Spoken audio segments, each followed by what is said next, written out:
जिस पर कृपा राम करे वो पत्थर भी तर जाते हैं। समुद्र पर सेतु निर्माण कार्य पूरे जोर शोर से चलता है। हनुमान जी हर पत्थर पर प्रभु श्री राम का नाम लिखते हैं। श्री राम लिखे पत्थर समुद्र की सतह पर ही अटक जाते हैं। इस तरह तैरते पत्थरों के जरिए समुद्र के ऊपर 100 योजन के सेतु निर्माण का कार्य 5 दिनों में ही पूरा हो जाता है। जैसे ही सेतु निर्माण का कार्य पूरा होता है, हनुमान तुरंत आकर इसकी राम को सूचना देते हैं। राम इसका श्रेय सबको देते हुए भगवान शिव से हाथ जोड़कर प्रार्थना करते हैं और कहते हैं कि हे भोलेनाथ, मेरे समस्त अनुयायियों को अपनी भक्ति प्रदान करें। वो आगे कहते हैं कि आपके तो अनंत नाम हैं, एक नाम अपने भक्त से भी स्वीकार कर लीजिए। आज से आपको यहाँ श्री रामेश्वर के नाम से जानेंगे। हनुमान जी जब प्रभु राम से रामेश्वर का तात्पर्य पूछते हैं तो श्री राम कहते हैं कि जो राम का ईश्वर है वो रामेश्वर है। शिव जी मेरे स्वामी हैं और मैं उनका सेवक हूँ, इसलिए ये रामेश्वर है। इस पर भगवान शिव माँ पार्वती से कहते हैं कि कैसे भगवान राम ने रामेश्वर का अर्थ ही बदल दिया। वो बताते हैं कि राम जिसके ईश्वर हैं वही रामेश्वर है। इसके बाद हर हर महादेव के जयकारे के साथ पूरी वानर सेना लंका की ओर कूच कर जाती है। जैसे ही इस बात की जानकारी रावण को मिलती है, वो क्रोधित और चिंतित दोनों हो जाता है। वो कहता है कि राम लंका पहुंच गया है, ये खबर सीता तक पहुंचे इससे पहले सीता हमारी हो जानी चाहिए।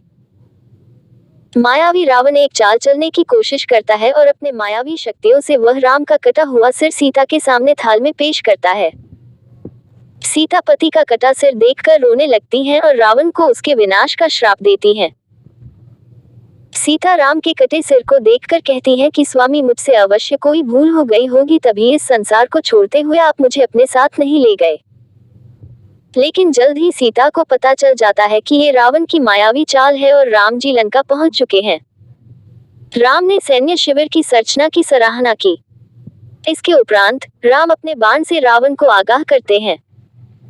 राम का बाण रावण के मुकुट पर लगता है और जमीन पर गिर पड़ता है। मंदोदरी ये देख काफी भयभीत हो जाती है। वह तुरंत महादेव से अपने पति की रक्षा की गुहार लगाने लगती है।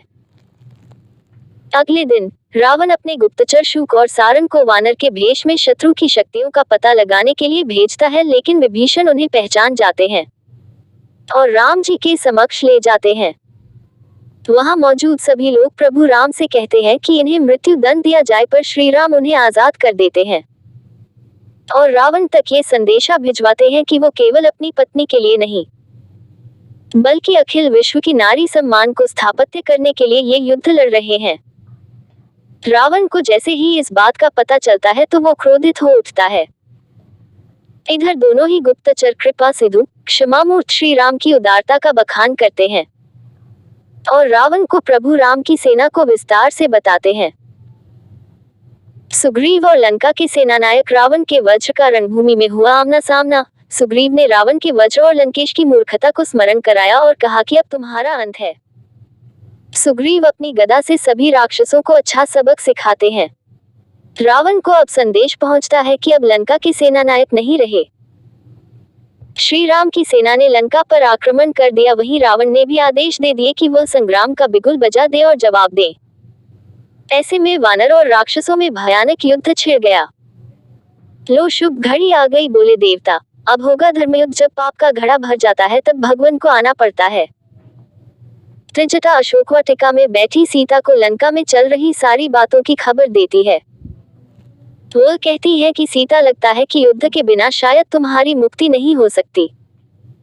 इधर श्री राम कहते हैं, मुझे पता है कि रावण के संबंधी उसे समझाने की कोशिश करेंगे।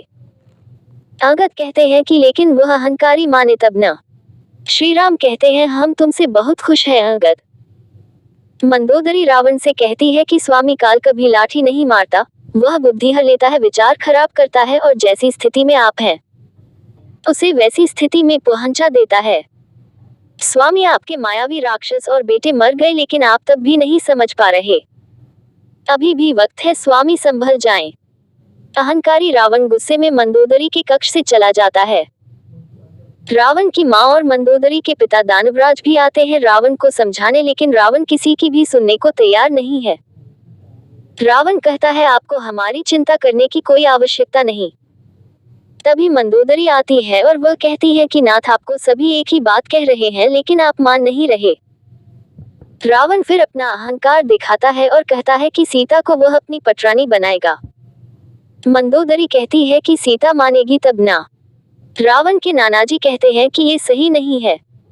नानाजी रावण को आगाह करते हैं कि अभी भी समय है, सुधर जाओ रावण। नाना कहते हैं कि सीता को सम्मान के साथ वापस कर दो। लेकिन रावण गुस्से और अहंकार में कहता है कि देवों के मन में हमारे लिए एक भय है, मैं कैसे कर सकता हूँ ये। रावण के नाना कहते हैं कि तुम दिग्विजय हो लेकिन कोई तुम्हारे हित में नहीं है। अंत में विजय धर्म की ही होती है। अब वही अधर्म हमें सर्प बनकर डसने का कोशिश कर रहा है। रावण अहंकार में कहता है वह वानर सेना हम पर राज करेगी। नानाजी कहते हैं कि वानर सेना को तुम कमजोर समझ रहे हो, वह सभी गुप्त रूप से देवों के अंश हैं। क्या नर नील, क्या अगद, क्या जामवंत, क्या हनुमान सभी देवों के अंश हैं। रावण गुस्से में आ जाता है और अगद को कैद करने के आदेश देता है। लेकिन तभी अगद वहां से रफू चक्कर हो जाते हैं। अब आई बारी लंकेश की। अगद का पैर न हिलाने पर सभी राक्षस हैरान है कि इतनी शक्ति अगद में कहां से आई। इसके बाद रावण आता है और फिर वह अगद के पैर पकड़ता है। लेकिन तभी अगद अपने पैर पीछे खींच लेते हैं और कहते हैं, मूर्ख, मेरे पैर न पकड़, श्री राम के पैर पकड़। अगद की ललकार से सभी राक्षस हैरान रह जाते हैं। एक एक कर सभी रावण राक्षस आते हैं और अगद का पैर हिलाने की कोशिश करते हैं, लेकिन उनके पसीने छूट जाते हैं। इसके बाद इंद्रजीत आता है। वह अगद के पांव पकड़ता है और हिलाने की कोशिश करता है। ये देख सारी सभा अचंभित हो जाती है कि ऐसा बलवान नहीं देखा। रावण अपने अहंकार में है, ऐसे में वह श्री राम के लिए कहता है कि राम ने वानर सेना की मदद से समंदर में सेतु बना दिया तो कौन सा बड़ा काम कर दिया। अगद श्री राम का संदेश पहुंचाते हैं कि श्री राम की अंतिम चेतावनी तुम्हें सुनाता हूँ, मैं तुम्हारे द्वार आ चुका हूँ, अब तुम्हारे पापों का अंत है। अगर तुम सीता को मुझे वापस नहीं करते तो दुनिया से सारे राक्षसों का अंत कर दूंगा। इस रावण रूपी जहाज का मैं अंत कर दूंगा। तभी रावण चिल्लाता है, वानर। रावण आदेश देता है कि अगद का सिर कलम कर दिया जाए। तभी अगद कहते हैं कि ये क्या मुझे अपनी शक्ति दिखाएंगे, मैं दिखाता हूँ। इसके बाद अगद अपनी पूंछ का कमाल दिखाते हैं और सारे राक्षसों के छक्के छुड़ा देते हैं। अब अगद चुनौती देते हैं कि अगर उनके पैर को ये सभी राक्षस अपनी जगह से उठा देते हैं तो वह समस्त वानर सेना के साथ वापस चले जाएंगे। रावण अगद को कुबुद्धि देता है कि वह उनके साथ मिल जाए। रावण कहता है कि तुम हमारे साथ आ जाओ, राम ने तुम्हारे पिता बाली को मारा था, ऐसे में हम राम को मारकर तुम्हें तुम्हारा हक दिलवाएंगे। इस पर अगद जवाब देते हुए कहते हैं कि उनके पिता बाली ने अंतिम समय में श्री राम के चरण पकड़े थे, श्री राम सर्वश्रेष्ठ हैं। तभी रावण गुस्से में कहता है, बस करो ये प्रलाप। श्री राम की सेना जोश में दिखाई देती है। वहीं रावण की लंका में भी राक्षसों का खून खौल रहा है, लेकिन वह अभी श्री की शक्तियों से अपरिचित हैं।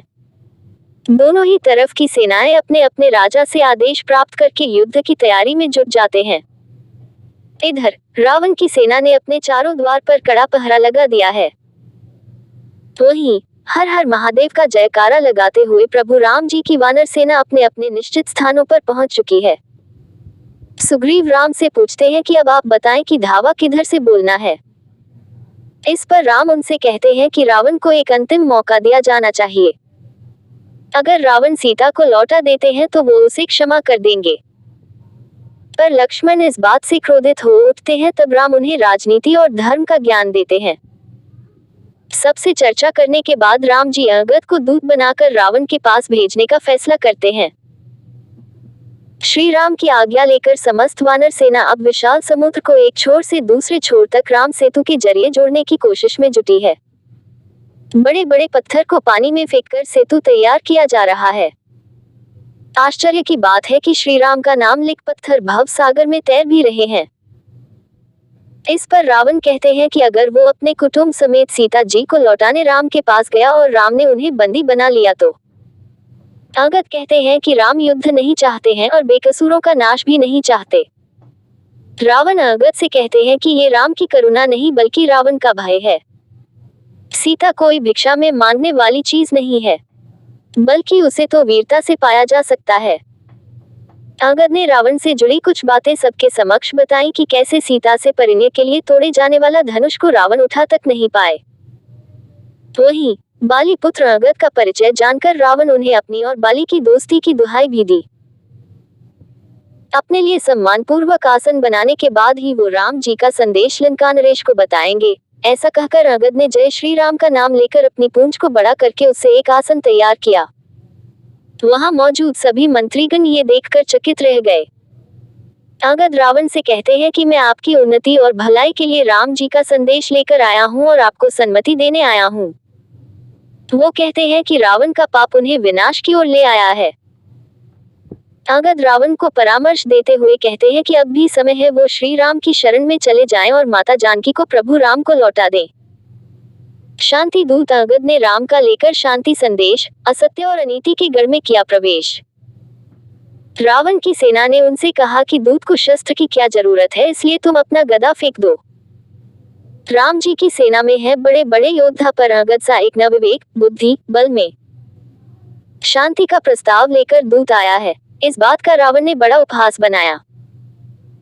अंगद जब रावण के सामने पहुंचे तो कहते हैं कि सभ्य देशों में ये प्रथा है कि पहले राजदूत को स्थान दिया जाता है और फिर आतिथ्य कराने का कारण पूछते हैं। अंगद से राम कहते हैं कि तुम क्या उद्देश्य लेकर जा रहे हो, इस बात को भली भांति समझ लो। वो कहते हैं कि तुम हमारी तरफ से शांतिदूत बनकर जा रहे हो। अंगद को समझाते हुए राम आगे कहते हैं कि दूत का एक काम ये भी होता है कि वो शत्रु के सामने अपनी सेना के बारे में अच्छे से बताए ताकि उसे भय हो जाए। विभीषण प्रभु राम से कहते हैं कि उन्हें अपने गुप्तचरों से प्राप्त जानकारी के हिसाब से बताया कि रावण ने लंका की दुर्बंदी कर दी है। राम विभीषण से पूछते हैं कि रावण क्या सोचता है कि हमला पहले कौन करेगा। इसके अलावा उन्होंने विभीषण से रावण की व्यूह रचना के बारे में पूछा। विभीषण कहते हैं कि रावण सोचता है कि कमजोर दक्षिणी मोर्चा पर हमला कर देंगे ताकि उन्हें राम जी के सैन्य संचालन का पता चलेगा। विभीषण ने यह भी बताया कि अगर दक्षिणी मोर्चे पर हम कमजोर हो जाएंगे तो इंद्रजीत पीछे से हमला कर सकता है। इधर राम जी अपनी सेना से कहते हैं कि अलग अलग द्वारों पर हनुमान, अंगद, नल, नील और लक्ष्मण मौजूद रहेंगे। वो जामवंत, विभीषण और सुग्रीव से कहते हैं कि ये तीनों ही रावण की व्यूह रचना पर नजर रखेंगे। शुक रावण से कहते हैं उनके दूतों ने बताया है कि राम की सेना ने अचूक गर्भ व्यूह की रचना की है जो कि अभेद है। इस पर रावण कहता है कि तुम तो राम से प्रभावित होकर आए हो। रावण सर्वोच्च सेना अध्यक्ष का पद और युद्ध के संचालन की जिम्मेदारी इंद्रजीत को देते हैं। रावण अपने पुत्र से कहता है कि मेघनाद तुम ही रावण के उन्नत ललाट पर मुकुट बनकर शोभित हो। रावण और इंद्रजीत सैन्य योजनाएं बनाते। मंदोदरी अपने पिता से कहती है कि जब से सीता आई है तब से क्या कोई चैन से रह पाया है। वो अपने पिता से कहती है कि लंका में जितने भी भूचाल आए हैं वो सब उन वनवासी के कारण ही आए हैं। इधर रावण अपने मंत्रियों से कहते हैं कि अब युद्ध अनिवार्य है। वो कहते हैं कि प्रजा को आतंकित नहीं किया जाएगा, हमें खुद ही सावधान रहना पड़ेगा। वो कहते हैं कि आगामी युद्ध को देखते हुए अब केवल मंत्रीगण, सेना के प्रधान अधिकारी और गुप्तचर ही महल में आए। वहीं वरिष्ठ मंत्री रावण से कहते हैं कि क्यों न जानकी को वापस भेज दिया जाए, इससे युद्ध को टाला जा सकता है। तभी इंद्रजीत कहता है कि हमें तारण नहीं निवारण के बारे में सोचना है। रावण कहते हैं कि युद्ध जरूरी है लेकिन पहले हमला हम नहीं करेंगे। हम सावधानी से सैन्य संचालन करते हुए उनकी गतिविधियों पर नजर रखेंगे। सुग्रीव के वापस आने पर राम उनसे पूछते हैं कि ये कैसी नादानी है। इस पर सुग्रीव कहते हैं कि माता सीता को हरने वाले रावण को देखकर मैं अपनी भावनाओं को रोक नहीं पाया। राम उनसे कहते हैं कि आगे से वो इस बात का ध्यान रखें क्योंकि सुग्रीव उनके राजा हैं और उनकी पराजय से अधर्म की जीत हो जाती। इधर मंदोदरी को जब इस बात की जानकारी मिली तो वो चिंतित हो गई और सोचने लगी कि रावण को हित और अनहित का पाठ कैसे पढ़ाया जाए। इस पर उनकी सेविकाएं उनसे कहती हैं कि वो अपने पिताजी का आश्रय लें। वो अपने पिताजी से कहती है कि क्या वो रावण को अनीति की राह पर चलने से रोक नहीं सकते। उनके पिताजी कहते हैं कि वो ऐसी संताप क्यों कर रही है, मंदोदरी उनसे कहती है कि सीता उनकी सौत नहीं उनके पति की मौत बनकर आई है। राम लक्ष्मण, विभीषण और सुग्रीव समेत विश्वकर्मा द्वारा रचित, कुबेर द्वारा सुसज्जित सोने से सजी लंका को देखा। विभीषण उन्हें लंका से जुड़ी महत्वपूर्ण जानकारियां देते हैं और रावण की सैन्य शक्तियों के बारे में भी बताते हैं। वो सबको अलग अलग दिशाओं से संबंधित बातें बताते हैं। इस बीच उनकी नजरें रावण से मिलती हैं। क्रोधित सुग्रीव रावण से लड़ने उनके महल में चले जाते हैं और उसे उठाकर पटक देते हैं। दोनों के बीच घमासान हाथापाई शुरू हो जाती है। जब सुग्रीव रावण पर भारी पड़ने लगते हैं तो रावण अपनी मायावी शक्तियों का इस्तेमाल कर सुग्रीव को भ्रमित करने की कोशिश करते हैं। जैसे ही सीता को राम जी के लंका की धरती पर पहुंचने की जानकारी मिलती है, वो बेहद प्रसन्न हो जाती है। पर इस बात का उन्हें दुख भी होता है कि मां सीता अपने प्रभु राम के चरण स्पर्श भी नहीं कर सकती। जानकी धरती मां से गुहार करती है कि वो वहीं बैठकर अपने प्रभु श्री राम के चरण स्पर्श कर रही हैं। ये बात कृपया रघुनंदन तक पहुंचा दी जाए। जैसे ही श्री राम को ये महसूस होता है, वो मन ही मन सीते से कहते हैं कि सीते, अब मैं आ गया हूँ, दुख के दिन समाप्त हो गए समझो। मैं जल्द ही उस पापी को मारकर तुम्हें मुक्त कराऊंगा।